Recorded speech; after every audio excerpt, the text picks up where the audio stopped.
And here we go. We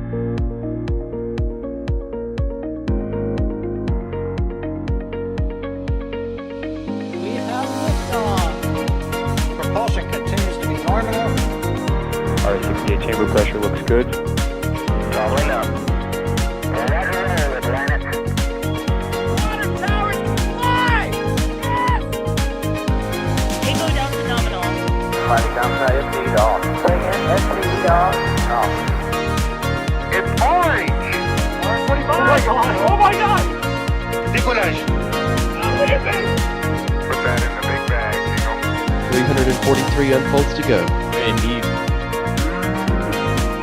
We rise together, back to the moon and beyond. The methane will be igniting in the flare, correct? Yikes. You good? Sure. We don't need any more of these.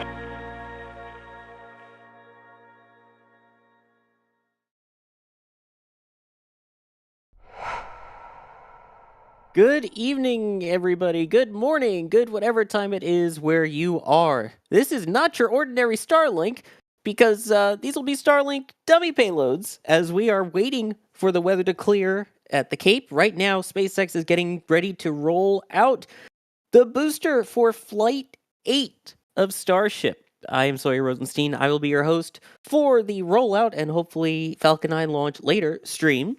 And I am not alone, as is thankfully always the case. I am joined tonight by Alex. How's it going, Alex?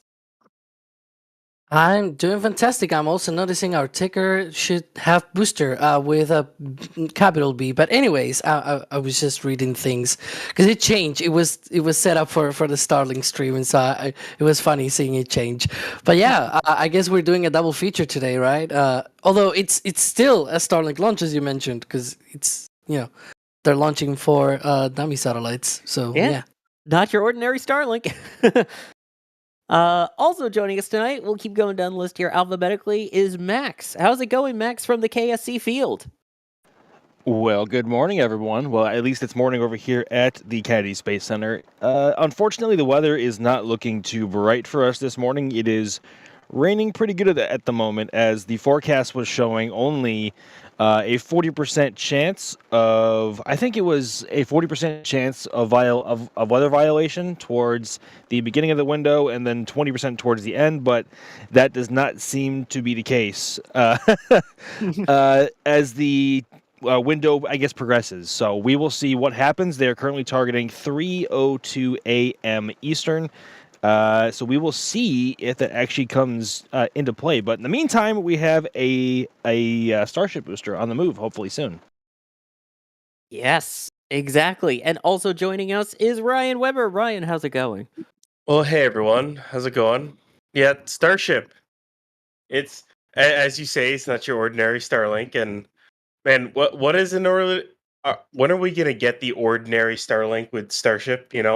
Like when's that gonna happen? That's gonna be kind of fun. Never, because there is no such thing as an ordinary Starlink launch. And so there you go. Good to have you on, Ryan. And can't forget that D is also out in the field once we switch over to Cape activities again. And Carson is the one pushing the buttons and pulling the levers and bringing the views to you, with Kevin and Michael Reed also hanging out in the background for us. If you have any questions, you can tag us at NASASpaceflight, and we will do our best to answer as many of them as we can. Now, obviously, this is our first stream since we've gotten the big updates today that SpaceX posted in regards to the results of Flight 7 and the future of Flight 8 coming up, which we now know is scheduled for Friday. Alex, can you kind of give us a quick recap of what we know about Flight 8, and then we'll talk about Flight 7? Yeah, well, by all means, it's pretty much going to be more or less a copy of the plan, right? But we want the actual results to be different than what Flight 7 happened, right? Essentially, we're going to have a Block 2 ship, right, on top of a Block 1 vehicle booster. That is Booster 15, the one that is about to roll right now here at Starbase. And that ship has a lot of upgrades because it's Block 2. It has a lot of different things such as, improved avionics. You have stretch vehicle tanks. It's it's essentially like a redesign, so to speak. Everything has been at least modified in some shape or form, and so there's a lot of upgrades there to be tested. And what happened is that some of these upgrades kind of bite them in the back on that Flight 7 flight. And so one of the things that they talked about is that they had harmonic oscillations, resonance frequencies going there with the forces and everything during flight, the engines running and everything, right? So those were altered by the new design and things like that, and the transfer tubes or something like that was what Shanna Diaz was sort of alluding to on one of the updates. She's the Starship Director of Engineering at Starbase. And so what it all comes down is that some of these upgrades essentially made it so that these harmonic oscillations were higher than expected on flight than during the ground testing. So what that led to was these sort of massive vibrations that shook apart some of the internal propulsion components of the ship, and eventually made it it was a cascading failure of multiple things, from that shaking of propulsion components to leaks then led to fires. The fires then started to break the whole thing apart, and it eventually ended up blowing up via the flight termination system several minutes after those fires had started and those engines started to shut down. So hopefully that does not get repeated on Flight 8. They have extensively tested those different oscillations, like running the engines at different thrusts. This is one of the things that I tried to emphasize when we got that update back when Ship 34 was tested at Massey's, and SpaceX made a lot of emphasis in how they had tested that ship with multiple different thrust levels and things like that. Probably precisely to test, different thrust levels, different, essentially different forces, give you different results out of those resonant oscillations and things like that. And so if you are able to test around the same kind of, problematic environments that you saw during flight, and you don't see those same results, that same, trying to shake apart the whole thing, right? As you will. So if that didn't happen, then that seems like, all of these solutions that they might have put forward might have worked. But obviously the test of fire, I guess it's, very much the actual flight. It's an actual test of fire, I guess. Fire trial, I don't know. It's too late to really work with words right now, but you know what I mean, right? Yeah, somewhere along those lines. But yeah, so that's a lot of information there. And so I do want to touch on a couple things in there, and we'll break them down bit by bit. One thing that I found interesting while reading the report, while we're talking about Flight 7 there, is the fact that the flight termination system did activate, although it was not commanded to. And I think that's a great example, Ryan. We talk sometimes about the FTS. Can you talk a little bit about the automated part of the flight termination system, and where are we at with FTS installation here for Flight 8? Well, for FTS, basically, if the vehicle were to have an anomaly, like something's not going correctly with the vehicle itself, or say it starts to stray outside of its predetermined flight path, then the charges on board will blow and destroy the vehicle. So that's most likely what happened. My guess is it tumbled and went outside the flight corridor, and that's where it blew up. My guess is that's what triggered it, plus the fact that it was losing engines. So there's a couple of things that's probably what triggered it to go. There's something along those lines. But in terms of Flight 8 here, we know by the sign on Megabay 2 that they had that they installed the FTS on Ship 34, which is the same way they installed it on 33, which is inside the bay. As far as we know, Booster 15 does not have it. That is expected to be done at the launch site while they put the hot stage ring on, which kind of slows things down a little bit, especially considering SpaceX is trying to roll both vehicles, stack it, and get ready in record time. The quickest they've been able to do this in the past is about 5 days. That was Flight 6, and they're trying to do this in like less than 4. So we'll see if they can. That is, yeah. I know we had Mary at least catch the little indication that they were doing something with explosives inside, so that's a good start at least. And yeah, with the explosion part, again, the fact that they had lost communication and they were still able to have it activate is just a testament to technology working as it's supposed to, thank goodness, for something like this. Now, Alex, you touched on a couple of things there with the Flight 7 issue.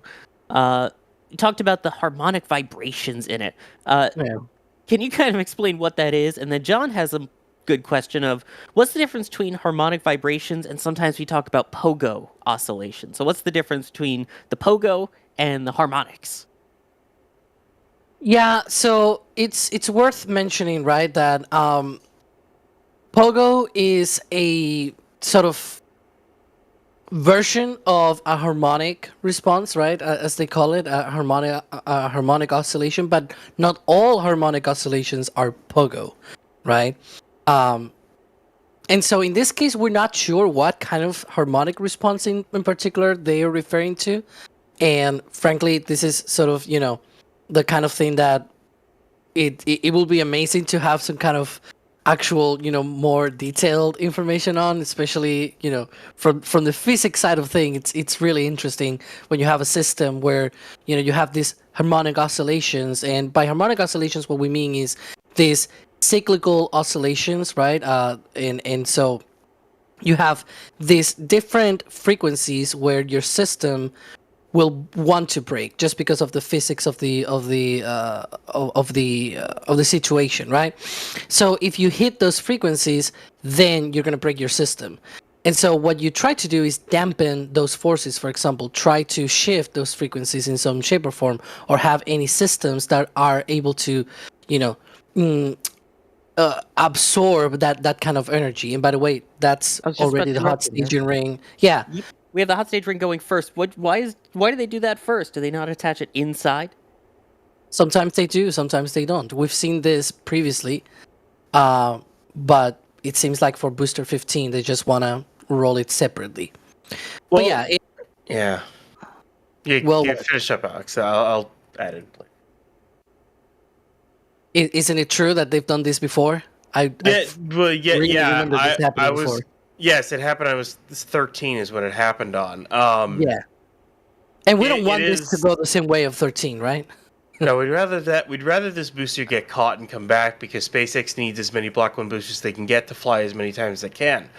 The weird part was they rolled it into the bay 2 different times and then rolled it out 2 different times. And then it sat in Star Factory without getting touched. So either they had an interface problem on Booster 15, or or they weren't testing Booster 15, they were testing Booster 14. I don't know.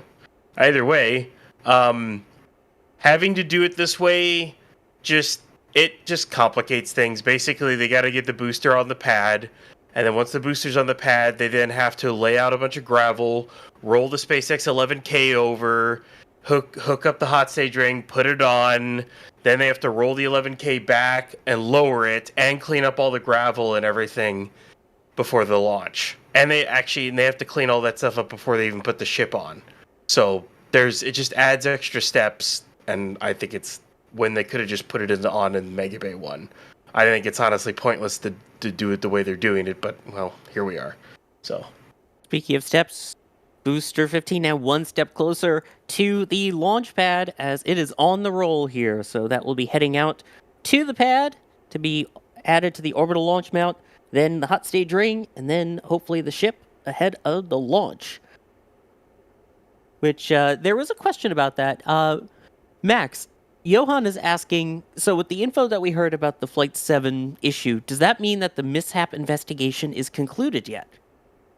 As far as we are aware, the FAA has stated that the mishap investigation is still open. So they are not cleared to fly as of yet, but SpaceX and the FAA are working toward a, speedy resolution towards that mishap investigation in time to fly for Friday. So, but As it stands right now, that mishap investigation is still open, and the launch license has not yet been granted. But they are pushing towards Friday, and Aviation Junkie over on the X stream was asking, do we have a launch time window for Friday yet? Launch window, as far as we can tell from the NOTAMs and the TFRs, everything we have seen posted for notices, the launch window opens at 5:30 p.m. Central Time and closes at 6:30 p.m. Central, so about a 1-hour launch window. Yeah. The notices you might see that they actually extend a little bit longer than that, but that is on purpose because, before the launch happens, right? Why do they begin right at the same time as the launch window? Well, because the launch hasn't happened yet. But if the launch has happened already, you want those notices to extend a little bit more beyond that, because first the booster comes back to the launch site, right? So things like marine notices are still in effect even 8 minutes into the launch, because the booster is still in the air around that time. Not exactly around that time, but you know what I mean, right? And so you kind of want to have a bit of these notices extending sort of, slightly beyond that window. And we've seen in the past that it's usually been around 30 minutes of extra time, just of extra leeway at the end. So you might see that the window is like maybe an hour and a half long, right? Those notices and everything. The actual launch window, you can just remove the back 30 minutes or so, and you get about an hour or so of the launch window. There you go. And you can see the speed at which Booster 15 is rolling here. Boy, it's going quick, and hopefully we get to that launch quick in 89 hours and 2 minutes from now when that launch window opens. Let's hope they don't have he'll have the same issue. When we were talking about the harmonic resonance, from what I forget how to pronounce her name, but from what they were talking about in terms of the changes they made to the vehicle, you mean? Yeah. In terms of what she was talking about, in terms of the changes they made to Block 2 and what possibly caused the problem, I'm going to guess it was some kind of fuel like oscillation issue in the new transfer tubes that they put in for the RVACs. Kind of the same thing that happened to Apollo 6. So I'm wondering if it really was Pogo that it came across, or at least in regards to the actual transfer tubes, the methane going from the methane tank down to the fuel manifolds and the engines themselves, which should be kind of one of those things that's just it just kind of stinks. You put this brand new design in there and it causes the destruction of the rocket. What's interesting? What's interesting to me is that if it were Pogo, that it's affecting the RVACs and not the main transfer tube, right? For the center engines, because you think long big tube thing, right? Yeah. Suffers Pogo oscillations, then it should affect all of the 4 tubes, right? But it seems like it was only affecting the RVAC, so there must have been something else as well, which is why I was like, not all harmonic oscillations are Pogo oscillations, even though Pogo oscillations are a type of those, right? Of those harmonic oscillations. Well, there's also the fact. So that it's something that smells to me that it might have to do with more than just Pogo, I think. Yeah. It's. Sorry, you make a good point there. No, I was going to say Apollo 6, as you pointed out, very famous for issues with that Pogo oscillation, which, can we kind of explain what Pogo is besides a stick that people jump on? It's a dance. It's also a dance. They did that in the 70s. Who here dance the Pogo in chat? I want to know. But yeah, it's just essentially an up and down oscillation of the vehicle, right? And in most rockets, this occurs because of precisely of the engine performance, right? It's not always exactly the same constant thrust and things like that, and there could be a feedback loop in between how much, like if you thrust too much, then you're feeding too much to the engines because that sort of makes the fuel go into the engines faster and things like that. Like you're increasing the pressures and whatnot, and it's sort of a big feedback loop because then the engines throttle down or throttle up, And so it's this sort of pogo oscillation where you get that up and down kind of resonance, right, of your system, and that's what it means. The pogo dance, it's this up and down kind of dance, right? So it was called, and the pogo stick is also up and down. So pogo oscillation, it's an up and down sort of resonance of the vehicle, and so it can lead to really bad outcomes, as Ryan was talking about. They found that out on Saturn V on the Apollo 6 mission. They were able to solve that, of course, and a lot of other vehicles also have, some sort of system to be able to address this.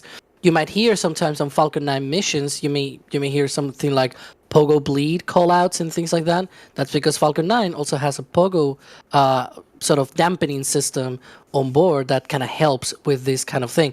I don't know about whether Starship has that or not, or whether, where it might be located and things like that. Usually the way that it is solved is that you have some kind of tank or regulator that you can fill and drain and sort of work against that pogo oscillation by filling and draining this sort of tank and things like that in a certain frequency, so that you counteract the other frequency of the pogo oscillation. It's very technical, I guess, what I'm talking about, but it's one of the things that I've always been wondering about Starship, that it doesn't seem very straightforward whether it has that kind of mechanism or not. And we've seen that on other vehicles in the past. The Shuttle also had some similar systems as well. As I was saying, the Saturn V had to also be addressed with these kind of systems. So, it is rocket science after all. Yeah, go figure that one. But it is so called because pogo stick was very popular in the 1960s during the time of Apollo, and that was a big issue. Yeah, the fact that the way that it oscillated, it caused everything to go up and down like a pogo stick, and apparently like a dance that Alex will have to do for members one day. Nope. I'm definitely not doing that. Speaking of members, Colleen, thank you for becoming a Capcom member. Starship Alien, thank you for becoming a Red Team member. Titan 3C, great rocket, thank you for becoming a Red Team member. Hemi Charger, thank you for becoming a Capcom member. And a reminder to all of those that get Capcom and above, you get access to the NSF Discord with a whole bunch of behind-the-scenes awesomeness, the pre- and post-show for the Flame Trench, and don't forget, we also have all of our member perks and multi-views that happen once we start our countdown to launches and the actual launches themselves. So you get all the awesome behind-the-scenes stuff for being members. And Eric, thank you also for joining at Capcom level. Sean, thank you for becoming a Padrat member. Bragg, thank you for becoming a Padrat member. Thank you as well. Isabel Inc., thank you. Chromatic for gifting a Red Team membership. Ramraj, thank you for the super chat. No message, still appreciated. And then Knockit saying, I always worry the booster might tip over. Hopefully you don't knock it over. But, sorry, bad pun on the name. But yeah, how Ryan? How do they keep it level as they're on the SPMTs there, the transporters? They put a bunch of weight at the bottom, basically. Between the transport stand and the counterweights, there's like 350, 400 tons at the bottom there. I think the transport stand is about 200, 250 tons alone, and the counterweights add like another 100, something like that. I forget how. They're like 10 tons per counterweight, 10 to 12. I forget how much they put on there. Now we're talking tons TONS or tons TONNES. We'll go metric tons. Why not? Because metric tons are better. But they counterweight it. So you use the weight of the transport stand plus the SPNTs plus the counterweights to put enough weight on the bottom so that even with how tall the booster is, it won't tip over because the amount of weight you have at the bottom just keeps it upright. So, yeah. There we go. Also, now Kevin Michael Reed with the Q in chat saying, what's a pogo chat? Wrong answers only. Oh, geez. This is going to be entertaining. In the meantime, Shadow K101 is asking, because of course, we're talking about some of the issues with Flight 7, but the look ahead is to Flight 8. And Max, Shadow, for the first time asking a question, wants to know what is the expected outcome for Flight 8? The expected outcome, I think, will at least to get farther than Flight 7 did, unfortunately, at least with Ship 34. I don't think there is, at least from our perspective, I think it's difficult to say any milestones are expected. I think we hope for a completely successful flight for both Booster 15 and Ship 34. And in this case, obviously, we want Booster 15 to come all the way back to the launch site and be caught by the chopsticks for a successful recovery and maybe eventually reuse down the line. There are a few milestones with Ship 34 that were introduced with the brand new Block 2 version of Starship that they want to demonstrate, and the key ones being they have I think they have a handful of I can't say the word, regen cooled heat shield tiles on the ship that they want to demonstrate that as a potential viable option for future versions of ship. Excuse me, it's almost 2:00 in the morning. I'm so sorry. And on top They're of that, hard words. It's fine. they are hard words, and they also critically they want to deploy 4 dummy Starlink satellites before they reach apogee. So there are a lot of milestones and tests that they want to do with Ship 34 that they did not get to do with Ship 33 for obvious reasons now. But it's tough to say what's expected versus what we hope. And what we hope is for both Booster 15 and Ship 34 to both come back to Earth in one piece, while accomplishing all of the tests and milestones that SpaceX has said publicly and also privately with whatever testing else they have on board with their systems. That is the goal. A bit of a mouthful. I would kind of little. say, considering where they're at in the program, the expectation is the booster returns and they're able to reuse it, and the ship makes a perfect landing on surviving reentry.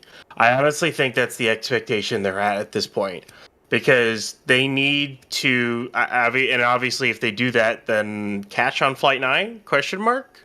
Yeah? Ship catch on Flight 9 critically. Yeah, ship catch on Flight 9. Oh, and on top of that, you don't really have any other booster available, so how about you refly one? All in one flight. Let's do it. Right now. Cough. It's Booster SpaceX. 14. Cough. Go through. Just do it. Yeah. No, not 15. 14. 15 will be after that. But I said 14. He said 14. Yeah. I'm just saying as a whole. It's like 15. They'll do 15 again later down the line, assuming they catch it. And also hopefully with Raptor 314 again as well. We'll see. Yeah, we'll see how often they fly that engine. But Yeah. I really think the expectation is full success. Both land perfectly. You reuse the booster, and you get all the data you need out of the ship. I think that's where they're at this point, and they kind of need it. Because Flight 7 was a setback. Especially if they had lost on a reentry, they lost on a reentry, but you lost it on ascent, which is where that was a decent setback to the program for basically a month and a half without any good data, more or less. I mean, they did find a failure mode, so it does help, but it still kind of stinks. Yeah. It's rough. And I mean, technically the tiles, including the regeneratively cooled ones, the metallic one, they experienced heat, just don't get any data from it. Yeah. So that'll be interesting to actually get to see some of those new tiles, do the reentry experience, see how the new shape will do on the location of the fins, so to speak. You know, all of the changes that they made are going to be exciting. Also, whoever said must resist bad puns, don't resist, let it flow. Trust me. Let's Let see. the hate flow through you. By the way, some people coming through here. Westy, possible oopsie goes oopsie. There you go. When an engine decides to be a toy, that is Pogo. Person only gets one. Pilot-operated giant orb. Yes, that is very much what a Pogo is. And Alex, you had one. Yeah, I had a very ingenious one. I guess it's 7 a.m. here, nearly 8 a.m. Pressure oscillations generated obnoxiously. I like that one, especially obnoxiously generated. Yeah. So we kind of hinted at it, but I want to get everyone's opinion who's on here right now. Nova was asking, I saw a couple of people asking, so will Booster 14 be reused? Alex, we'll start with you, and then Ryan, and then Max. 14? Yes. Well, let's take a look at the calendar. It is, well, it's already February 25th, also in Starbase, so I can say this. It's February 25th. Flight 7 happened on the 16th of January, right? So it's already been more than a month in the Mega Bay.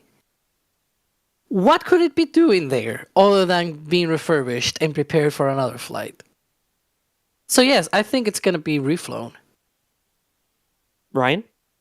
Yeah, I think it'll be reflown. In fact, I think after Flight 8, as soon as the OLM is ready, Booster 14 rolls out for a static fire. I bet that as soon as the OLM is ready to go again. Ooh, Max? I would also agree with that, and also to emphasize a point that Ryan made earlier, to keep up the launch cadence that SpaceX wants to, especially for 2025, they are going to need to refly Block 1 boosters in order to make that cadence, because it's not like Block 1 boosters are rolling off of the production line quickly enough to support a launch cadence of at least monthly, if not every 2 to 3 weeks. So it makes the most sense to bring back Booster 14 and refly it at some point. Whether or not they are reusing most of the Raptors on it is a different story. Probably a lot. Is my guess, but I would say it makes the most sense to refly Booster 14. As for when we might see that, it could be sooner than we think. And as Ryan said, I would also agree it might be almost immediately after Flight 8, assuming Booster 15 comes back nominally and there are no anomalies on the pad. Yeah, that is the hope with all that. I know one of the questions might be, well, they pointed out today that they made some big upgrades already in the navigation and all of the computers and everything inside this this ship. So this booster, excuse me. So why not use the newer one? But I guess proven tech in 14 worked, so why not have it ready to go? Well, maybe they're getting also the improved flight computers and power and network like, who knows, right? Those are wires and computers. It's not like you cannot just retrofit that on Booster 14. Put a different raceway on it. That's not really that hard. Although I haven't seen a new raceway go in to Mega Bay 1 yet. So, but then again, you could still do it before it flies again. It's not entirely out of the realm of possibility. See, one of the other things as well that I'm wondering, though, they're not rolling boosters out of that production site quick enough to sustain cadence, but it's also the same as well with the ships. Do you think they're going to rush getting some of these ships? You know, once they start catching them, do you think they're going to be reusing them rather quickly after that? I think if they catch 35 and then they catch 36, they reuse 36. That's how quickly I think they want to get into this reuse. Basically, they by the end of the year they want to go, look, Starship is fully reusable now, absolutely fully reusable, both stages. Here's where we're at, and they go from there. I think that's their plan by the end of the year, one way or the other. Whether it is 36 or 37 or 38, I think they plan on reflying booster and a ship this year, no matter what. And I think this is also worth noting that this insinuates that this could be the very last suborbital flight of a Starship full-stack launch vehicle, because to bring the ship back to either Pad A or Pad B, whichever they opt to catch it on, it has to make a full orbit of Earth or multiple if they want the orbits to line up exactly for re-entry. So this could be the very last fully suborbital flight of a Starship full-stack launch vehicle. At least in a long while. Yes. Right? Yeah. I think. And, well, go ahead. I was going to say, I think later down the line, once they start to get into full. By the way, the sticks went up for booster, but I think when you get farther down the line, when say you maybe do a radical heat shield change, or it could be any number of things. They might do a suborbital shot to test something, or maybe you do like something with the engines. You could always do a suborbital, test flight just to test something rather than go into orbit and test it. Some But people pointing out, for example, testing that the legs can still work through reentry. yeah, I Once think they start landing on Mars, they probably will need to test those. That's going to be one of the interesting things. I wonder how they will test those legs, because what, are you going to make a landing pad somewhere then to then re-enter it and land it? That's the kind of one of those things. You could do that on an island, or I don't know. You could try to do that at the Cape or at Boca. But there's definitely instances where they could just do a suborbital trek. But I think for like the foreseeable future, at 39 a.m. pad 40 at Florida. So yeah, just use the Falcon 9 pad, right? Landing pad. Yeah. Big enough. And another thing, so this flight is carrying also more heat shield tests and things like that. My thinking as well is that if the next flight after this one, Flight 9, right? So Flight 8 goes perfectly as good as they want, right? And then they say, okay, we're going to catch on Flight 9. Shouldn't that ship have a complete full heat shield with no weird testing or anything, just to make sure that it actually survives re-entry? Because we saw how Ship 31 went through re-entry, right? With all of these tiles stripped from the side and everything. Got very beaten through re-entry. It still survived, but I wouldn't say we'll be ready to refly after that. I think they do that with, I think Flight 9, you keep the full heat shield.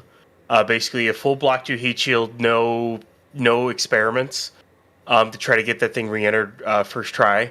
I really think this first flight of Block 2, which was supposed to end up being Flight 7, really, I mean, for the full test of the heat shield, was to basically say, okay, we have a much more strengthened vehicle now.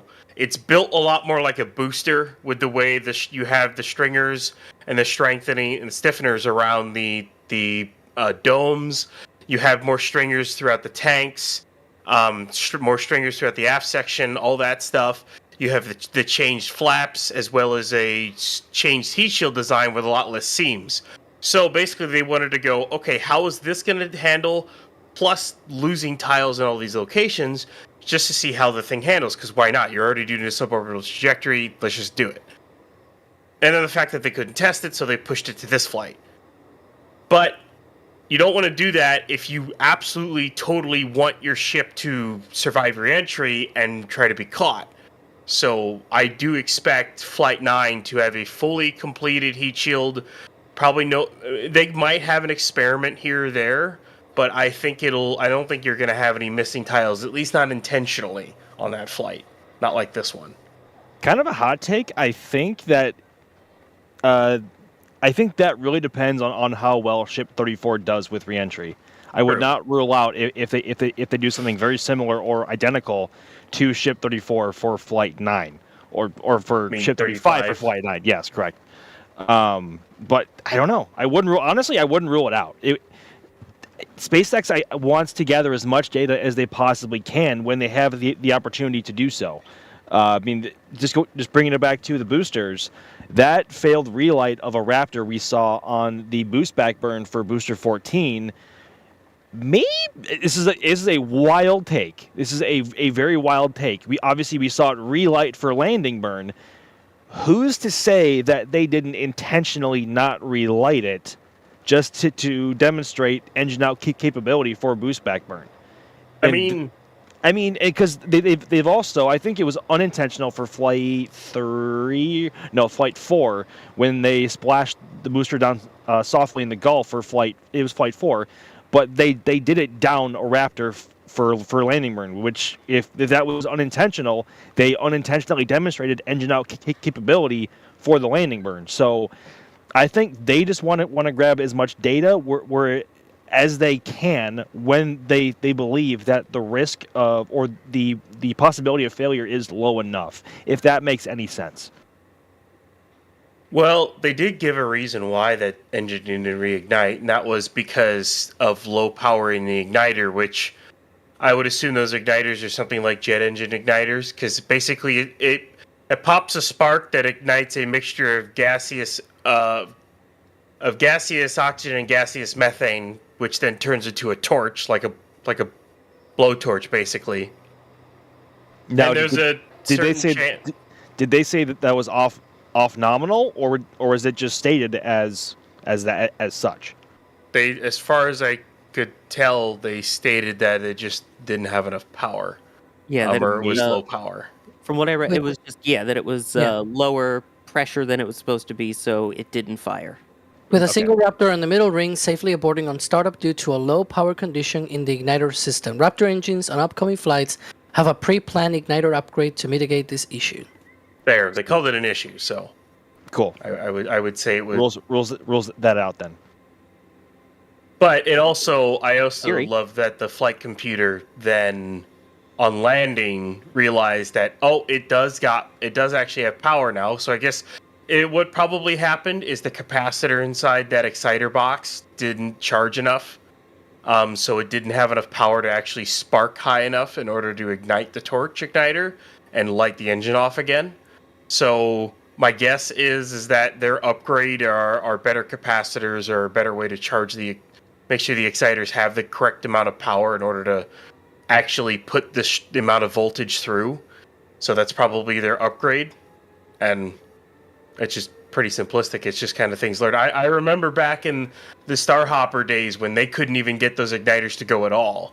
Like they had a lot of problems with those igniters back in the day.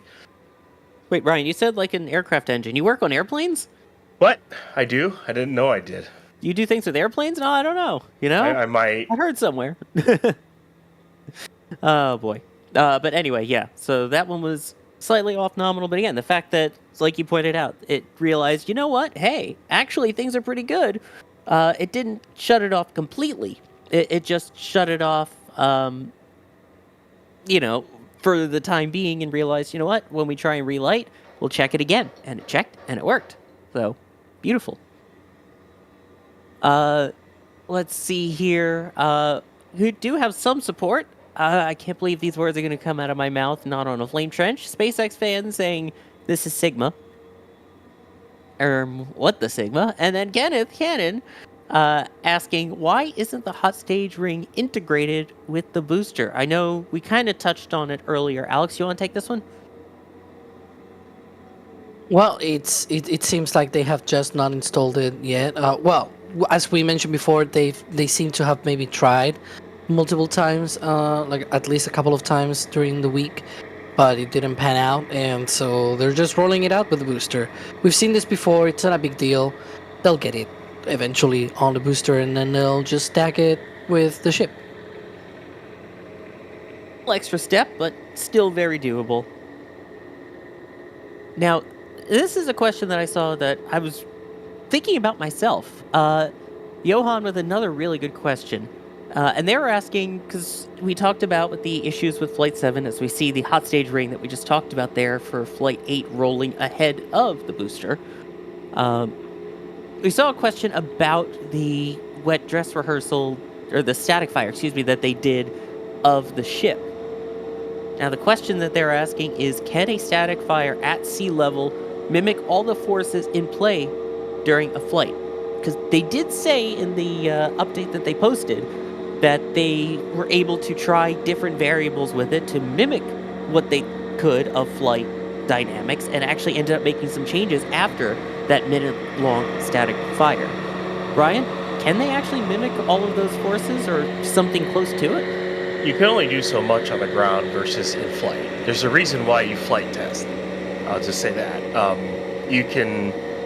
the biggest thing, based off of everything that they've told us, what the problem was, and the other stuff that they hinted at, what the long-duration static fire did was allow them to run propellant through their transfer tubes, through all four of those, as well as the propellant lines at different thrust levels to see if they could recreate the harmonic oscillation issue that they had during flight.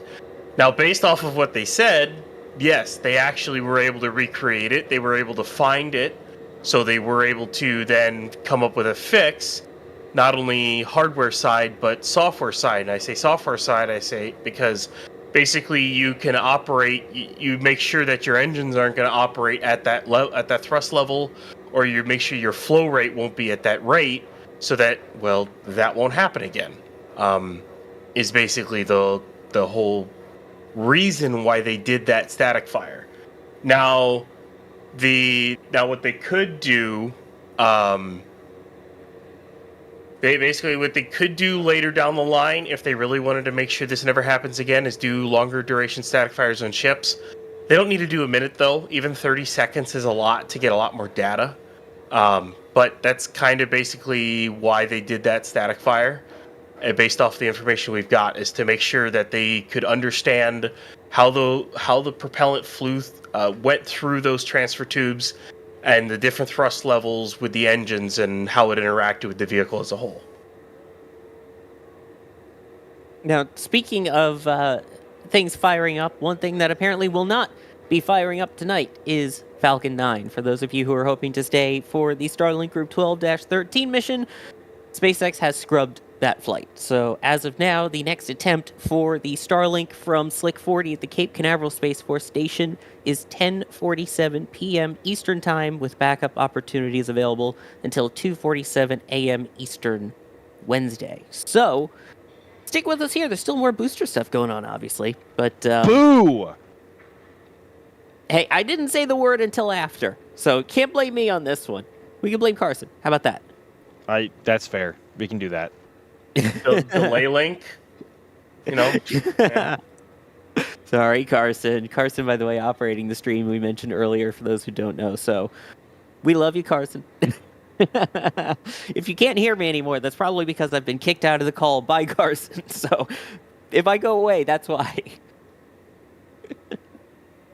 Oh, boy. We try to have fun through all this. So I guess while we're talking about static fires and wet dress rehearsals, Henry in Space is wondering, do we expect to see a wet dress rehearsal for this one? Max, any thoughts?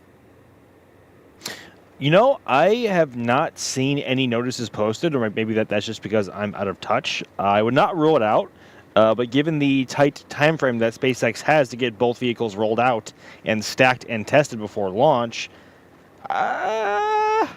maybe I'm going to defer to either Ryan or Alex to offer a more in detail answer. I mean, I'll just say this. So they're rolling the booster out right now. Okay, they plan to launch window opening 5:30 Friday, all right? And it's now the 25th. So they roll the booster out here. They get it on the OLM. Basically, getting it on the OLM, getting the hot stage rig on, and getting the FTS installed is going to take the better part of the next 12 hours. I'll just say that. Just total, take the better part of the next 12. So that means in the middle of the day, they then should be ready to put a ship on. However, the ship is still on its stand in Mega Bay 2. That needs to come off the stand and onto a transport stand, and then they can load the dummy Starlinks on, or the dumblinks, if you want to call them that. They have to load those in, and then they have to roll it to the pad, and then stack it. If they wanted to do a wet dress rehearsal, they would basically have to do it tomorrow, and there are no closures, and, well, obviously, ship isn't at the pad, and neither is booster on the pad at the moment. They could try to do one on the 27th, but that would also mean that ship has to be out there and stacked by like midnight on the 26th in order to even put that through. It really is. They're not going to do one unless they push. If they push the launch to like Monday, sure they could do one, maybe even Saturday, but no, I don't even think they really want to or need to be honest. They kind of have that tank farm down at this point, at least what they've got with it. So I don't think they'll do one. Not that they really even can't.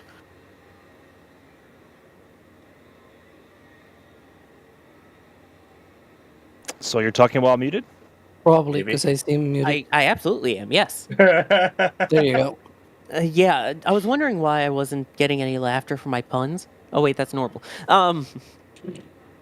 No, I was saying that there is technically one way that they can do it, and that is that they go for a launch attempt and they decide not to launch, and That's so true. as a result, it ends up being a free wet dress rehearsal.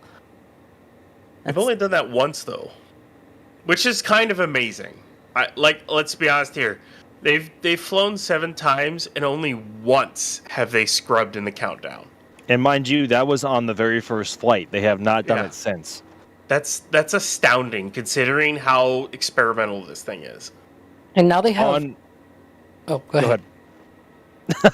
Someone No, talk you. about No, it. you. I was. Here, Alex, go. I was gonna say now they have the advantage because on the last flight, one of the things that Dan, the SpaceX comms person at their webcast, he said something along the lines that now they have the capability of being able to recycle 24 hours. So like before Flight 7, the tank farm for whatever reason it was not, not set up in such a way that they will be able to recycle the all of the commodities and everything. Like they will just have a lot of boil off, for example, a lot of things lost during the countdown. And so if they went all the way to that T-minus 40-second hold, right, at the end of the count, then they will need to have a 48-hour recycle time. And we saw that during Flight 1, right? From Flight 1, they recycled. The only problem was that in that case, they did need an extra day to work on all of the booster stuff because they had a booster pressure issue on that scrub. So they worked on that plus the 48 hours of the recycling time and, refilling the tank farm and everything. Now they have the opportunity that if they scrub, they can try again the next day instead of having to wait 2 days for that. So if they were not able to go on Friday, then they could say, okay, let's try again on Saturday, which that brings to another point that if they try on Saturday, apparently it's going to be on the morning. At least the notices kind of suggest that, but that's a whole can of worms. Yeah, we don't like worms here. Although Adrian likes spiders, apparently. Especially if they are Jesus. dune worms. Oh, jeez. Anyway, but yes. So we are continuing to watch the rollout here of the Starship booster. I was totally going to say something in case you couldn't tell. My mind just went totally blank on it. It So I guess, happens. yeah. It's only 2 a.m. Eastern where I am. It's fine. Yeah. Oh, I remember. You're talking about, the fact that they can actually recycle a lot faster now. I remember the old days where it was just hundreds upon hundreds upon hundreds of trucks coming in for each try. It was over 140 trucks, I believe, for Flight 1 that we saw come in to refuel that tank farm. Ryan, do we still see that many tanker trucks coming in, or have they gotten it down to a little bit more of a science? It's not that many all at once, but you do get a decent amount of cryo deliveries per day. Like, for example, let's see here, what was it? For example, I think it's just... I'm trying to find the tweet here. No, what was it? That's why I'm asking you. Yeah, no, as a... like today, the February 23rd, there were 11 LN2 deliveries, 8 LOX, and 3 CH4 deliveries. So, and I think that's 118, a 98, and 15 from the last flight, respectively. I think that's from the last flight or the last static fire. So, they continuously refill them every single day. There could be 5 to 10 trucks per commodity every couple of days or so, just to keep it topped off and everything like that. So, because it still boils off inside the tanks, obviously, and they try to recondense as much as they can. But a lot of times with the LOX and LN2, it'll just kind of be vented out with the relief valves on each tank. So. Yep. I'm amazed where you guys get all of these facts from. Kevin also pointing out in chat, how the heck does Ryan know that?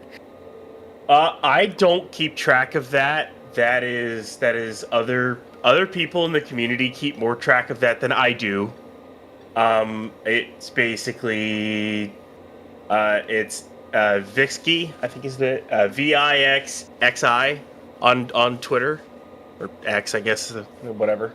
But VIXXI on X. yeah, he keeps an eye on that kind of stuff, and if you follow them, a lot of times they'll keep track on how much cryo deliveries you get per day. So that kind of thing. So it's just you just gotta get all your information from a ton of different places. So what I do. Sure. Yeah. Also, especially since at BC car counters doesn't count the cars anymore or the trucks. That is, again, that's Adrian. I feel like I'm calling him out too much tonight. I'm sorry, Adrian. I love you. I do want to thank some people here. There's a couple of good questions. Here's one that I'm going to put to Max while you still wait for the rain to clear out of the Cape so you can head home. SpaceX fan is saying, where should I watch Flight 9 from as a photographer? Ooh. Okay, so Flight 9. yeah, that's actually a good point. Flight 9. So you know what? I'm just going to default to this as for Flight 8 because most of the factors that we have are known in terms of what angles you can get. So in terms of distance to the pad, the closest you can get is, I believe that's the Rocket Ranch Outpost, and that's about 3.5 miles. And our buddy Anthony Gomez does sell launch viewing tickets for it, so grab those if you can, if that's within your budget. But keep in mind, from that perspective, based on the flight path that the full stack takes, it'll be flying directly away from you. Now, if you have a perspective from South Padre Island, for example, like if you are at Isla Blanca Park, that's about 5-ish miles away, but you are directly north of the pad. So Starship will be taking a perpendicular flight path relative to you. So you will have a more side-on profile of it. So depending on what kind of glass you have, if you have a lens that can reach all the way out to maybe 500 or 600 mil, oh boy. I think just for convenience sake, going to SPI might be your better bet because you'll have a better side-on view of the entire flight path. Whereas if you are, say, directly west of the pad, it's flying directly away from you. It's hard to get scale and get different angles compared to what you would get being north of the pad. So I would recommend probably Isla Blanca Park in South Padre Island. I had a feeling the photographer would be a good person to ask. Also saw someone ask who's going to be there in person for IFT 8. I know we obviously have Jack and Mary down there. We have Dan, the problem solver, out there. We have EJ, I believe, is also down there already. I have a feeling we'll have a couple other people down there. Max, will you be there potentially? D and I are both aiming to be there, assuming IM2 gets off the ground on time, and then we will catch flights the very next day and get to Starbase as quickly as we can before Flight 8. So we are aiming to be there as things stand right now. And of course, as all of our team gets there, I'm sure we'll be seeing photos and videos and awesome stuff from everyone. So make sure you follow our NSF socials, because those will be reposting everyone that is down there at Starbase, so you can see everything. So again, we're on Facebook, Instagram, Twitter/X, whichever you prefer to call it, Blue Sky. Check us out on your favorite social media platforms and see all of the latest from Starbase and more. I know I just made LSR very happy with that. And then another one here from Shuria with the $5 super chat. Alex, any timeline on Raptor 3s? We have no timelines, unfortunately. Mr. Spreadsheet over here with no timeline. That's when you know that we don't know anything yet. You know, Raptor 3 right now is, as I call it, a test stand engine. It's still in development.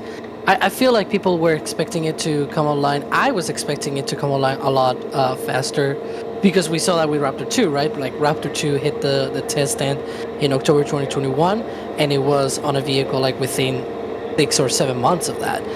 Now, Raptor 3 has already been on the stand for about that time, 6 or 7 months. It's not a new vehicle, and we don't expect that to be the case for at least a while. In fact, there's a good chance that, maybe we don't see it this year on any vehicle. I wouldn't rule that out. Now, why is that the case? Well, Raptor 2 has a lot of flight history already. If you can, like, when Raptor 2 was, introduced on a vehicle, it was on Booster 7, first of all, right? It was on Booster 7, and it was pretty much at the beginning of all of these booster static fire testing and whatnot, right? So the program was a lot younger in that sense, less mature. Now Raptor 2 is a mature engine. It has a lot of flight history on its belt, right? There's a lot of data out of it. So they're flying with what it's safe to fly. Raptor 3 now has to sort of stand up to that task of being as reliable as Raptor 2. So it's not just development of Raptor 3, but also making sure that it is reliable enough that they can safely replace Raptor 2 with Raptor 3. Though I can imagine there's a lot of testing going on with that. We've seen a few explosions lately at McGregor. By the way, if you're a regular watcher of McGregor Live, we've seen some of those engines blowing up lately, and that's them trying to find out what are the limits of the engine and fixing what it's broken and things like that. It's better for them to explode on the test stand than on a vehicle, right? That's what the test stand is for, and so yeah. Right now, I feel much better if they don't rush introducing Raptor 3, in my opinion, because Raptor 2 has been working well, and I would like Raptor 3 to be as reliable once it is introduced on a vehicle. It's one of those things. It's when they first introduced Raptor 2 to everyone, the engine they had wasn't that reliable in Raptor 1.5. It only flown once. And it really wasn't going to work very well on, say, Booster 4, Ship 20. They kind of needed Raptor 2 in order to actually start flying. I'm thinking that's one of the big reasons why it was rushed onto the vehicle as quick as it was. Raptor 3 is a whole different story. As you said, they've got a reliable, mature engine now in Raptor 2. Whatever block number you want to call it at this point, but it's Raptor 2. Even if with, its own quirkiness, right? But still rather reliable. We've seen these vehicles fly with 33 engines on the booster running pretty much, very well all the time, and landing and everything. Continue. I was just trying to make that note as well. But yeah, it's just not needed. They don't need to rush to get Raptor 3 into service. Once it gets into service, it'll be an insanely tested and mature engine off the test stand, and then the next step will be to make it flight mature. But they don't need to rush it. Starship does not require Raptor 3 to get further along in the program right now. It doesn't require it. I mean, I'm getting to the point where I wouldn't even be surprised if the first Block 2 boosters don't even have Raptor 3 on them. I'm starting to think that it's not going to be until Block 3 that we see Raptor 3. And, everyone might be thinking, Block 3's that far away. I don't think it actually is. I think what Block 3 will be, or it'll be more like a Block 2.5, which will be it'll be an extended Block 2 booster, so a little bit more propellant in it, but with Raptor 3s on it. That'll be like a Block 2.5, or maybe they'll call it Block 3 at that point. And then Ship will be extended with 9 engines, with Raptor 3, and then go. And the answer to your question, Kevin Michael Reed, is yes. But, yeah. There's the answer for you. We don't know that much, but hopefully we'll get the answer soon. And maybe Block 3. It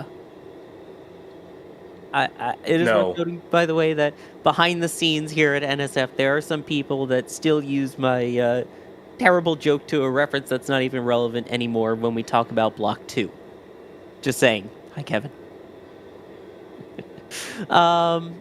let's see. One of the things that we're talking about here also for this flight, we talked a little bit earlier about some of the objectives. We talked about the cooling at the tiles, we talked about the reentry, and of course, the big one that we were hoping for last time, that hopefully we'll see this time, are the Dumblinks, the Starlink sort of demo satellites.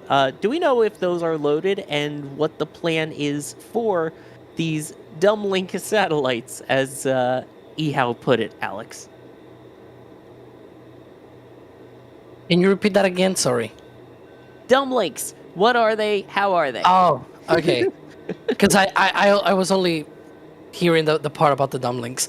Yeah, so they're essentially just structural simulators and mass simulators of how the, Starlink V3 satellites will be, just structures that resemble the shape of the Starlink and also the mass distribution and also the connections to the pest dispenser, because that's kind of a big deal, right? And so that allows them to be able to test the deployment sequence, and also they're flying 4, so that means they're flying 2 rows, because each row has 2 satellites, right? So you have 2 satellites, 1 row, another 2 satellites on top. That's 4 satellites total.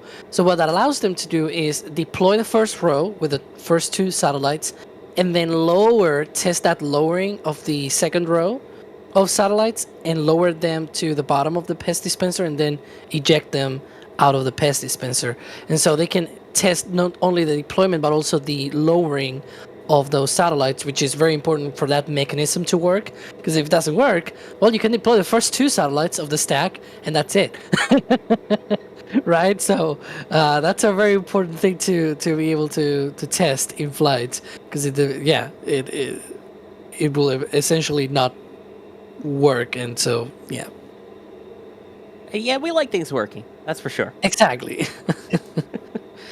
Let's see here. I see what you're trying to do, SpaceX fan. I made that reference already on a previous stream. If you want to go back and find the soundbite for it, for what I called Block 2, you can look for that. Very subtle there. And then Turtle Sanctuary with 10 gifted Red Team memberships. Thank you so very much, Turtle. And just as I say that, Bideford coming in, another name we also love seeing here with 5 gifted Red Team memberships. Holy smokes, if you did get one of those gifted memberships, please make sure that you give the person that gifted to you a big thank you. Now, in terms of the trajectory, we kind of talked about it, but I guess the question is, once we do get to these operational launches, where was I going with this? My brain just totally went off the rails again. I do apologize, folks. Roger had a question, though. Is the trajectory of Starship different from other rockets, saying that it seems to go straight up more before making a sharp turn just before a second stage separation? Ryan, is there some major differences to what we're used to, see a Falcon 9? I mean, a gravity turn is a gravity turn is a gravity turn. The funny thing is it starts as gravity turn like right as it leaves the launch pad. It's not really a pad avoidance maneuver. It's more of a gravity turn right away. Just to say that it is not really that different. I mean, the trajectory they do right now is suborbital. Once they start launching missions into orbit, you pick an inclination and it'll go there. It'll act like any other rocket will. So I think it's still under the same laws of physics and orbital mechanics. I think what they mean is that you see Starship going up, and then it seems like it's going pretty much straight up, and then but it's still like, what they mean is that it still goes downrange, right? Yeah. But it seems like it's going pretty much straight up, right, from the onboard views, and then as it approaches the hot staging, it starts to pitch down a lot more. But it's not that just of Starship. You see Falcon 9 does the same. You look at other very similar rockets and they do the same. One of the main reasons they do that is because if they do it any earlier, they're going through max Q. So if you go down too fast on your gravity turn, then you're encountering a lot thicker atmosphere a lot sooner. So you do still have some gravity turn. You still turn, downrange, but you don't turn all the way right away. So what you see is that after it's already cleared max Q, and it's like a minute and a half into flight or something like that, then it starts turning a lot more horizontal. And you see that with Starship, you see that with Falcon 9. The difference is it's just that maybe Falcon 9 is not a lot more as a Starship. Starship is also flying a little bit lower in the atmosphere than Falcon 9, but you do see that kind of effect. In fact, you may even see that it goes a bit horizontal and then it sticks that attitude for a while. And the reason it does that is to keep the angle of attack high, so that it can use a little bit of the lift up there in the higher upper atmosphere to be able to use that as its sort of advantage during its gravity turn. There's a lot of things that you need to do in order to get to space efficiently, and there's many tricks, and I've observed a lot of those already on Falcon 9. So when Starship does that, it's like, yeah, that's commonplace. It's just slightly different, or I guess because of the angle that we see it on Starship with a flap cam, for example, it seems different. But if you look at the telemetry, it's not that huge difference. If you look, for example, at an Atlas 5 rocket, it flies a much steeper trajectory because of that center upper stage with lower thrust and things like that. Yeah.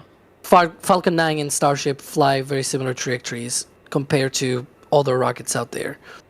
Do we expect it to change, by the way, once they start going orbital, potentially? I don't think it'll change much. It's just that once they go orbital, they just fire the ship engines a few seconds more. Yeah. And then you get into orbit. That's essentially what they do with Falcon 9. Even if you look at the ship telemetry, you can see that it sort of reaches a peak and then it starts coming back down. But as it comes back down, it achieves that speed that allows it to go all the way out to the Indian Ocean, right? And if you see Falcon 9 missions, they do a very similar thing where you see the second stage reaches a highest point as it is still trying to attain orbital velocity, and as it comes back down, it sort of achieves enough orbital velocity that it never comes back down actually to the atmosphere and everything, and so it just reaches that orbital speed. So I can see a very similar thing happening once they, obviously not exactly the same profile 1-to-1, but very similar. Yeah, also you're talking about the max Q part. If anyone has ever tried Realism Overhaul Kerbal Space Program, you know that, max Q, you don't want to go over too early. Yeah, if you... Yeah, I mentioned the angle of attack before. The angle of attack is like the angle between your velocity vector and where you're pointing at, right? So you're moving one direction and you're pointing at another direction. If you move, when you have the highest stresses of the atmosphere, you really don't want to deviate too much from, the direction that you're going, because then you're having a lot of different forces every now and then. So usually through max Q, the vehicles try to minimize that angle of attack, that deviation with their movement, even though they're still trying to do the gravity turn. So it's a very, very complicated thing. Again, it's rocket science, right? We said that before. Yeah, it's not brain surgery. Exactly. Oh, jeez. But yeah, so that is part of the answer to that. And I am so sorry, folks. It is 73 minutes into the stream, and this is the first mention of a certain black and white winged vehicle. I already did that before. I'm ashamed that it's taken me this long to mention it, though. Okay, you might not have mentioned. I did. Isabel Inc. is asking, how similar will the Starship orbital reentry be to the Space Shuttle? There you go. If you didn't have it on your bingo cards before, you definitely have it now. For those who don't know, the way that the shuttle came in, it had the 40-degree nose-up angle as it went through reentry. Then, as it went over the United States, it started doing a couple of S-turns where it would turn left and right to help bleed off some of that extra speed. And going, I believe it's 8 times steeper and 3 times faster than a commercial airliner, would essentially nosedive and fall like a brick towards the runway, either at the Kennedy Space Center or at Vandenberg not Vandenberg, excuse me, out at Edwards and once at White Sands, and then land that way. So I guess, do we have any info yet, Ryan, on exactly what that plan is for the re-entry path for, let's say, an orbital Starship? I'm pretty sure it would just be, it's going to be, I think it's slightly steeper than Shuttle, if I remember correctly. I think it's like around 40, isn't it? I think it's slightly steeper than Shuttle, and it doesn't do any S-turns to bleed off speed. It basically re-enters, then it belly flops through, using the flaps to kind of slow down a little bit, and then once it gets low enough, it reignites its engines, does its flip and burn, and it'll get caught. So, as far as I understand, it's a little bit steeper than Shuttle is. And then there's also the difference with the landing portion, too. The fact that it's not gliding down to a runway, you have the flip and burn. A shuttle reentry was kind of weird because you had roughly a 45-minute reentry path, right? Whereas Starship just takes, well, just, in quotes there, just takes 15 minutes. So it's like a third faster, right? Or 3 times faster, I guess. So the whole thing with Starship is that it actually comes down more similar to a capsule than the shuttle. Even though you see the flaps and everything, the flaps are not there to generate lift. The lift is actually created by the vehicle itself. The flaps allow them to be able to control the drag, and by controlling the drag, you can control the attitude of the ship as it re-enters. So that is one of the important difference with the shuttle, right? The shuttle had this delta wing that allowed it to have lots of, hypersonic during hypersonic flight, have lots of lift. After that, it was essentially a brick. But during hypersonic flight, you had a lot of lift and everything, and so that's why it took 45 minutes to re-enter, because it was like, it took a long time to bleed off all of that speed. It was still very high up in the atmosphere for a long time. Starship only does that maybe 10 minutes and then another 5 minutes of, between the end portion of the plasma phase and the land and burn happening, which is that belly flop maneuver. It's actually closer to a capsule because it sort of re-enters, side on, in the sense that it just keeps the attitude, right? As you were mentioning, the shuttle had these S-turns and things like that, where you had to bleed off the energy. So in fact, it could have actually taken the shuttle a lot longer to re-enter if they actually wanted to. But, that's a whole nother different. And also, the other thing as well that is similar to the capsules is the way that when you're re-entering with Starship, what you're trying to eliminate is all of that horizontal speed. Whereas, as you also mentioned, Sawyer, the shuttle used the wings to translate all of that energy in being able to glide to a runway. Whereas on Starship, at the end of that re-entry, it's falling down straight. Capsules do that. Capsules re-enter horizontally, with that massive horizontal velocity during orbital re-entry. They bleed off all of that, and then they just fall straight down. But then they pop out a parachute, right? And so that's the difference with a capsule, that Starship doesn't have any parachutes or anything. It just keeps going straight down. It uses its flaps to control that fall, and then relights the engines, flips, and lands. And so it looks more like a capsule in that sense. Capsules take about 7 minutes, so about half the time of Starship, because Starship still has a lot more lift than a capsule, because it's large, huge, also huge diameter as well, which helps on that lift as well. But it's not as the shuttle with the big wings and everything, needing to do S-turns to bleed off energy and everything, right? It's a whole different thing, closer to a capsule than a shuttle. As much as I wish it was. Although then again, we always like to say that hopefully Starship will be what Shuttle always wanted to be. By the way, Mika Original, thank you for gifting 10 Red Team memberships as well. The generosity tonight is absolutely amazing. Thank you very much. Sorry, what is this?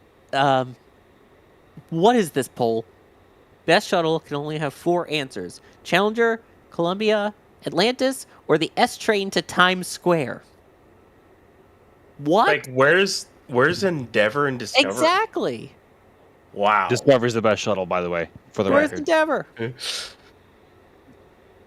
Where's my Team Endeavor? Come on.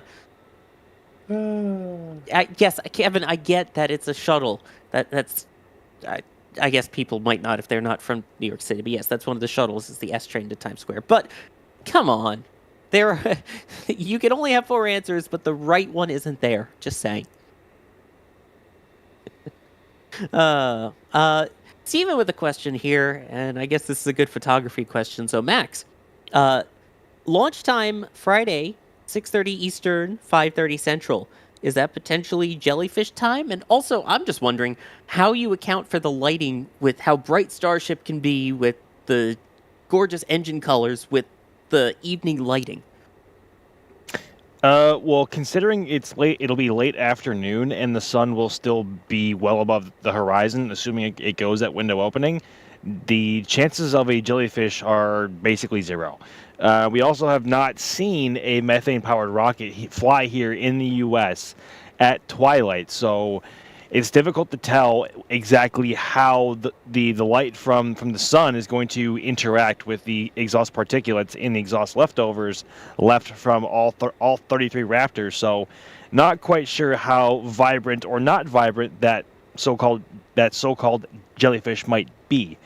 Now, in terms of how to expose for it, the main benefit of shooting a methane-powered rocket is the exhaust plume, more often than not, is borderline translucent. Not quite like a Hydrolox engine, but it's nowhere near as bright as, say, a Keralox engine like the RD-180 on the Atlas V or the Merlin as we see on Falcon 9. So basically, the best way to expose for that, I believe, this is just from my experience, is to expose around 1/3 to 2/3 of a stop below ambient. And with the sun being well above the horizon at about 5:30 p.m. Eastern Central Time, or sorry, 5:30 p.m. Central Time, excuse me, not Eastern Central. It's 2:30 in the morning. Yeah, that should work out quite nicely if you choose to expose for that. Also depends on how tight you are shooting in terms of focal length. So, but no matter what, I wish it the best of luck, and I can't wait to see what you get. Exactly. Yes, and I cannot wait for that Starship. When we've seen night launches of methane, we have seen day launches of methane. I mean, not twilight. If this thing pushes to the end of the window, sunset, it'd be, I think it's like 4 minutes before sunset. I think something along sunset those lines. in Starbase is going to be at 6:29 p.m. So it'll be a minute right after. at correct. So, yeah, you might get a somewhat jellyfish at that point. It's worth mentioning though that even if it launches at the beginning of the window, there's a chance of jellyfish effect downrange, and that means like in the Caribbean, in Florida, and everything. Obviously, we don't want the same kind of effect as last time. But if you saw Flight 7, those debris when they re-enter, they look so good to the eye with those shiny streaks and everything because it was twilight.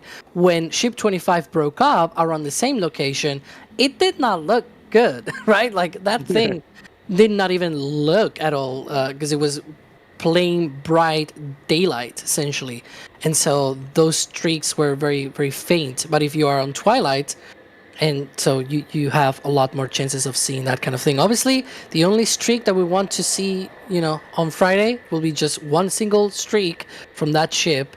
That is all, not multiple, and no re-entries, please.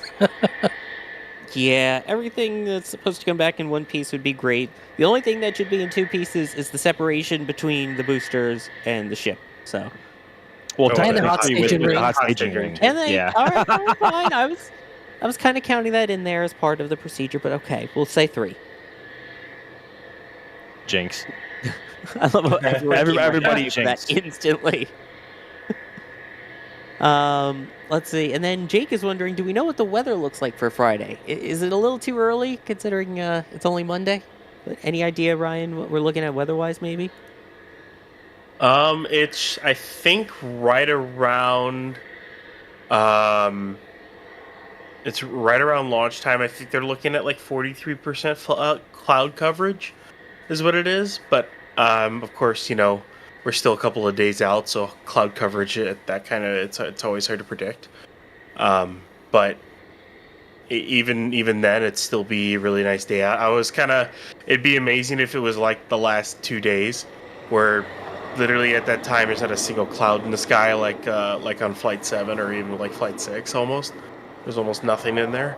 But we'll see. The wind, I don't think the winds will be an issue. But definitely things are a lot more clear in Boca and Starbase since that front went through a few days ago, where it was just kind of cloudy, rainy for like a week straight. So. Yeah, well, I mean, Jack out in the field has been saying that it was quite cold recently, which, speaking of the field, hey, look at that. We have some of the people in the field. Can you tell which of the people is from the Northeast and which is the one originally from LA who likes orange, who should be in a kilt outside? Yeah, we got EJ, we got Dan, we got Jack, all out there. Look at that. That is a great shot, taking a shot to get the shot. If that made any sense. But yes, that is our field team. There is Jack out there. And Caesar. Don't forget Caesar. And Caesar, yes, I forgot. Caesar who's taking these. Good point. So, yes, we've got all the team out there. Yes, I know you're originally from Florida too, Jack. Also where it's warm, so you're probably cold out there anyway. But regardless, we love you, Jack. Let's see. I guess there's still questions about the launch license here of needing the launch license ahead of it, which they still don't have at this moment, right, Alex? Well, one of the things that we sort of don't know is that will they need a modification of the license or not, right? As for any sort of mishap investigations, SpaceX said that they're working on either finishing that up with the FAA or having a flight safety determination. What was it called? Yeah, here it is. Along with working on a license authorization to enable its next flight of Starship. Yeah, so that was one of the things that they're trying to look at, that they need approval for launch, of course, but they also need to make sure that the, either the mishap investigation is closed or they have a flight safety determination in place. So yeah, that's one of the things that we're sort of waiting for, right? It's no earlier than Friday at 5:30 p.m. Central, but it's with the added of, pending regulatory approval and all that. Oh, everyone's favorite sentence, pending regulatory approval. Everyone else's favorite sentence, scrub Starlink launches. Max, I know you need to go pack up your stuff. Thank you for joining us for some of this, and we will see you tomorrow night for attempt number 2 for this for Starlink 1213. Indeed. The rain is finally starting to die down, so I'm going to take advantage of that and start packing it up and finally go home and get some rest for another attempt tomorrow, followed by IM2, hopefully on Wednesday evening. So thank you very much for having me on, guys, and I will see y'all later. We will see you later, Max. Now, speaking of later, I did see a question in regards to this booster here and actually lifting it. Do we potentially expect, Ryan, to see this lift later tonight? Are we expecting in the morning? Any idea of when we might see the booster lift? Any time in the next 6 to 12 hours. That's what I'll say. I mean, they could do it. They could put it in between the sticks, and they could do it in the next 2 hours. They could do it in the next 7. I mean, it's one of those things. They'll lift it when they're ready to lift it. Yeah, that's basically what it is. As soon as it's lifted, yeah. But I mean, it's also SpaceX. I mean, what? They don't do anything on our timetable at all ever. And of course, once this is lifted, expect the 11K, the LR 11K to roll over. In fact, it could even roll over before it's lifted. And because as soon as it's lifted, they'll want to get the hot stage ring on and get that FTS installed. So I expect all those operations to happen over the next 12 to 24 hours. And then as soon as we can get it, the ship out here, we'll see when that happens. But yeah, that's kind of what we're waiting on next. Also, apparently my cat is now making bacon. A certain Dan, shall we say, from who's at Starbase right now, saying, Jake made me bacon. So that's impressive. Jack, Wow. apparently you've got bacon competition now. That's a really good boy. I want your cat. Yeah, it's really good. That's a good kitty cat. Yeah. Was it a baked bacon? Yes, and also worth noting that Dan is still alive and has not been turned into bacon either. A little inside joke for those who are on the stream right now. Thanks, Kevin. Morton's asking, what's up with the OLM vent? Why is that going right now, Alex? What vent? The Pope vent? There's some venting tends to going happen. on. What's with the venting? That's That normal. just happens. Right now, when there's nothing happening, like say a launch about to happen or a test about to happen, if that thing is venting, it's just it's venting. It's like the ground vent. Remember that? And there's another It's water there. tank. The fourth one. Well, yeah, look at that. More things moving. Is that what's happening? Yes, that is a tank. That is the fourth large water tank for the deluge system for Pad B. And where So- did that come from originally? The port. I don't know originally, but it's come from the port. So, yeah, SpaceX is moving along with Pad B. It's kind of nuts to see what they're gonna do with this pad. It's insane, honestly. These aren't the tanks that came from Kennedy, are they? No, those are going to. I think it's a port between I think Corpus Christi and Houston. I have the distinct feeling those tanks are gonna either go to McGregor or they're getting sent off somewhere else, or someone else bought them. If they're going to McGregor, then they might be the storage tanks for the new vertical test stands they've been building at McGregor. So there's that possibility because some of them were methane tank. I mean, two of them were like methane, and the rest were LN2. But you can always repurpose those kind of things. So Yeah, because we've seen a bunch of those being moved around over on Space Coast Live or 24/7 cameras at the Cape, where there should have been a launch tonight. But all just things to keep an eye on there too, as we continue to see things moving all the way around. And so that's the hot stage ring, that's the booster, and a tank all moving around at 1:45 a.m. Central Time. That is SpaceX for you. It's summarized in one sentence, I think. yeah, I say it like every stream, but I can't wait to see this pad go online.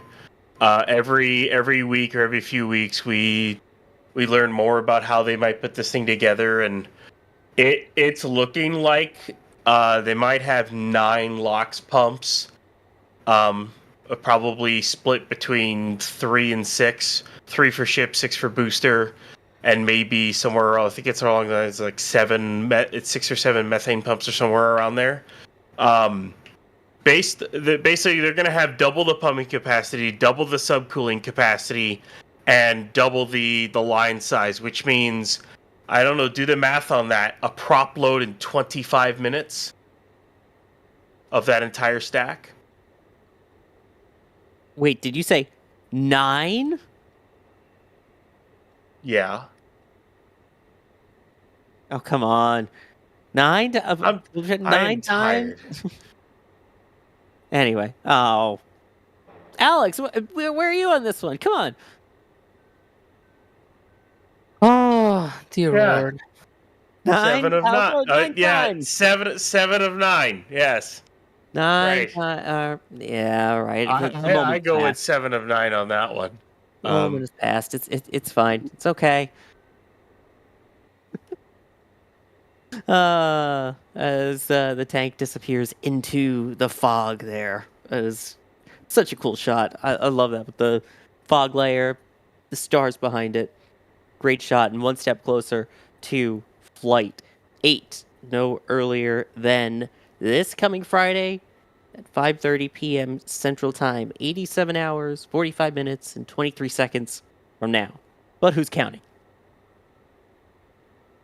Let's see here. We're talking about this one will be doing the 4 dummy link Starlink satellites. Do we know yet what the planned payload capacity is for Starship? Because I know one of the potential customers is Vast, who we had on.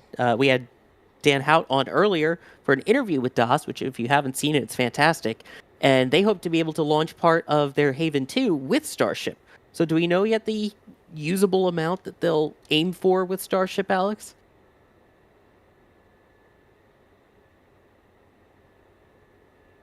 Oh, sorry, it was about me? Sure, if you want it. Yeah. Yeah.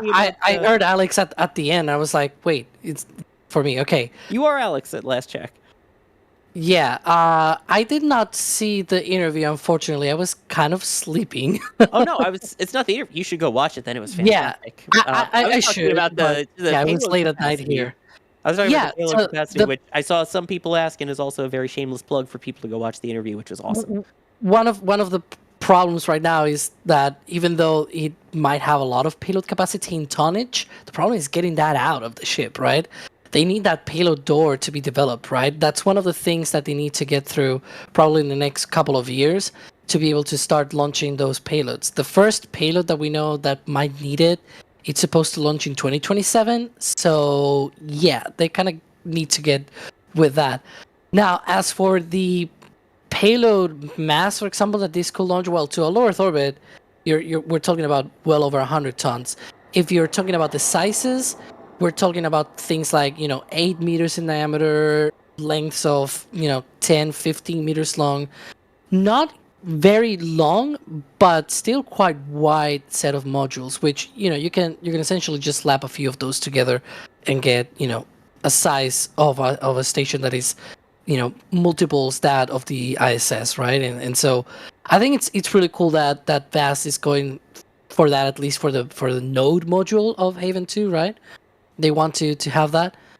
We'll see once they get to that, but I think it's really exciting that we're seeing it's not just VAST, it's also like Space Lab is also around as well. They're trying to launch a big wide module on Starship as well. And so did I say Space Lab? It's Star Lab, excuse me. And so that's one of the things that I'm really excited about Starship once they develop the bigger doors, or at least even some kind of expendable version of Starship with a pop-out kind of nose cone or something, sort of like a fairing, right? That would be amazing to have in order to have really bulky things in orbit. That would be so cool to see. I'm excited to actually see them launching these real payloads. And yeah, Space Lab was launched on Space Shuttle, actually. So, and by the way, for the person who's asking what it's this fog, it's actual fog for once. It's not recondensers, it's not vents. That's just fog. And I think that's a beautiful view. The next hopeful, beautiful view that we expect to see will be this booster on top of the orbital launch mount, and then the hot stage ring, which is also buried there in the fog, mounted on top of that. And you can watch all of that happen over on Starbase Live, our 24/7 live cameras tracking everything going on at Starbase in Texas. But that will wrap up our dedicated coverage for tonight. Alex, thank you for joining. It's my pleasure, and hopefully next time they roll out a more decent time of day. And also, hopefully, Starlinks actually fly next time. Ryan, thank you for joining. It's a pleasure. It was kind of a last minute thing for me to hop onto this because they decided to roll a booster. But, it's always fun to get on and talk Starship. So the pleasure as always. They rolled a booster? Yeah. Maybe. I don't know. What there was did it, is it cloaked or is that a hologram? It might be a hologram. Oh, geez, we've entered the Matrix. But yes, hopefully soon they will catch a booster. For the third Carson, time, maybe. Yes. We had Max on earlier as well, providing commentary. And we also have Carson, who's the one pushing the buttons, pulling the levers, bringing all the views to all of you for this one. Now, don't forget, all of our coverage for Starship Flight 8 begins ramping up big time with launch scheduled for Friday. That includes our countdown to launches, which as of right now, our first one is scheduled for technically today. So that would be Tuesday, February 25th, 8 p.m. Eastern Time. Tune in for all the latest info ahead of Flight 8. We also have Starlink, IM2, a whole bunch of stuff coming up, so make sure you're subscribed and hit the notification bell, which is free, so you know when all these live streams happen. I am Sawyer Rosenstein. I have been your host for tonight, and we will see you all for the next of many upcoming live streams here at NSF.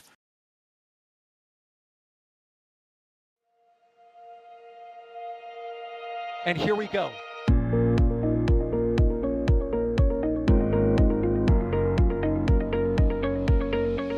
We have liftoff. Propulsion continues to be nominal. R68 chamber pressure looks good. Doubling up.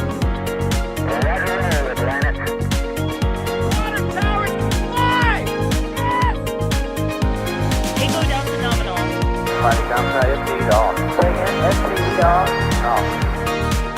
It's orange! Oh my god! Oh my god! Decollage.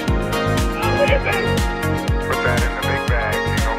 343 unfolds to go. Indeed. We rise together back to the moon and beyond. If the methane would be igniting in the flare, correct?